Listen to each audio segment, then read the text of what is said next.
سبحان اللہ و بحمدہ سبحان اللہ العظیم بسم اللہ الرحمن الرحیم۔ السلام علیکم دوستو، آج کی ویڈیو کا ٹاپک ہے غسل سے جسمانی اور روحانی بیماریوں کا علاج۔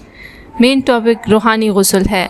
وقت ضائع کیے بغیر بڑھتے ہیں اپنے وظیفے کی طرف۔ صحت و عافیت اور پرسکون زندگی کو بحال رکھنا اور بیماریاں لاحق ہونے پر اس سے چھٹکارا حاصل کرنا انسانی فطرت کا اہم تقاضا ہے۔ انسان کو لاحق ہونے والے امراض دو طرح کے ہیں، روحانی اور جسمانی۔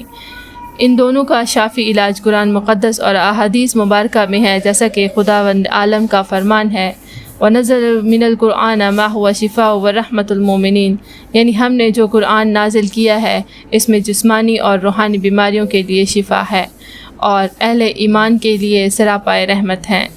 یہ آیت سورۃ بنی اسرائیل کی آیت نمبر 86 ہے۔ اسلام پاکیزہ مذہب ہے اور نظافت اور صفائی ستھرائی کو پسند کرتا ہے، اس لیے نماز پنجگانہ کے ساتھ وضو کا حکم دیا اور وضو میں ان اعضاء کو دھونے کا حکم دیا جو بار بار گرد غبار آلود ہوتے ہیں اور جن پر میل کچل زیادہ لگتا ہے۔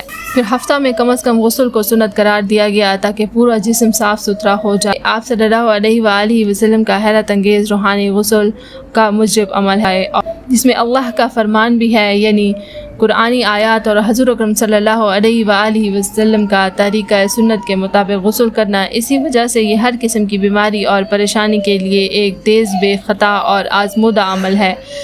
ہزاروں نے آزمایا، اب آپ بھی یقین کی قوت کے ساتھ کریں۔ اللہ پاک اس عمل کو ضرور قبول فرماتے ہیں۔ جس میں طاقت ہو وہ یہ عمل اس طریقے سے کرے جس طرح آپ کو اس ویڈیو میں بتایا جا رہا ہے۔ نہانے سے پہلے یہ 6 صورتیں یہاں پہ جس کے نام میں نے آپ کو دے دیے ہیں، اس سکرین پہ اس وقت آپ کو شو ہو رہی ہیں۔ یہ 6 صورتیں نہانے سے پہلے بھی پڑھیں بسم اللہ کے ساتھ، اور اس کے بعد یہ دعا آپ نہاتے وقت مسلسل دعا دل ہی دل میں پڑھتے رہیں، زبان سے بالکل نہ پڑھیں، اور اپنی ہر بیماری اور پریشانی کا تصور کرتے رہیں، اور یہ بھی کہتے رہیں کہ یا اللہ، جس طرح یہ میل کچل اس پانی کے ساتھ دھل رہی ہے، اسی طرح وہ ہر بیماری بھی اس پانی کے ساتھ دھل جائے اور میرے جسم سے باہر چلی جائے۔ نہانے کے بعد سیدھا پاؤں باہر رکھیں اور پھر اسی ترتیب کے ساتھ آخری 6 صورتیں پڑھیں جس طرح نہانے سے پہلے پڑھی تھی۔ آخری 6 صورتیں درج ذیل ہیں: سورۃ کافرون، سورۃ نصر، سورۃ لہب، سورۃ اخلاص، سورۃ فلق اور سورۃ ناس۔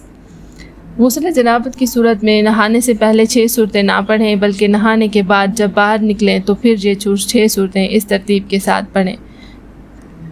روحانی غسل کا طریقہ یہ ہے کہ آخری 6 صورتیں مع تسمیہ اول و آخر 3 دفعہ درود شریف کے ساتھ 3 مرتبہ پڑھیں، اور اس کے بعد بیت الخلاء کی دعا پڑھیں۔ بیت الخلاء کی دعا بھی آپ لوگوں کے ساتھ آپ کی سکرین پہ اس وقت ہے۔ بسم اللہ اللہم انی اعوذ بک من الخبث والخبائث۔ انشاءاللہ تعالی ملیں گے ایک بہت ہی اچھی ویڈیو میں، انشاءاللہ تعالی ملیں گے بہت جلد ایک اچھی ویڈیو میں۔ Thanks for watching.